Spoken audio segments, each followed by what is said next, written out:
এবার নিজের রক্ত দিয়েই আদিত্যকে সুস্থ করে তুলল সুদীপা। হ্যাঁ বন্ধুরা, এমনটাই দেখতে পাবো আমরা অনুরাগের ছোঁয়া ধারাবাহিকের আগামী পর্বগুলোতে।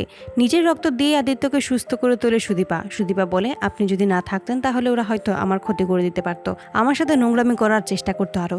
আপনি সঠিক সময় আসার জন্য ওরা আমার কোনো ক্ষতি করতে পারেনি।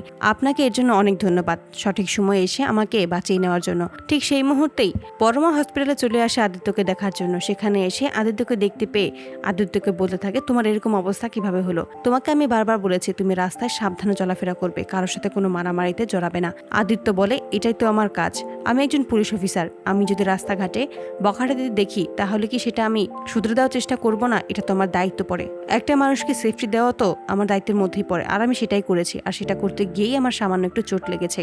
তখনই পরমা জানতে পারে সুদীপাই নিজের রক্ত দিয়ে আদিত্যকে বাঁচিয়ে তুলেছে, সুস্থ করেছে। সুদীপাকেই আদিত্য রক্ষা করেছিল, নিজের হাতেই সুদীপা আদিত্যের ট্রিটমেন্ট করিয়ে সুস্থ করেছে। তো বন্ধুরা, তোমরা এটাই তো চাওয়ার জন্য এভাবেই নিজের রক্ত দিয়ে যেন আদিত্যকে সুস্থ করে তুলতে পারে সুদীপা? কমেন্টে জানাও। আর নিয়মিত আপডেট পেতে আমাদের চ্যানেলটি এক্ষুনি সাবস্ক্রাইব করে পাশে থাকো। ধন্যবাদ।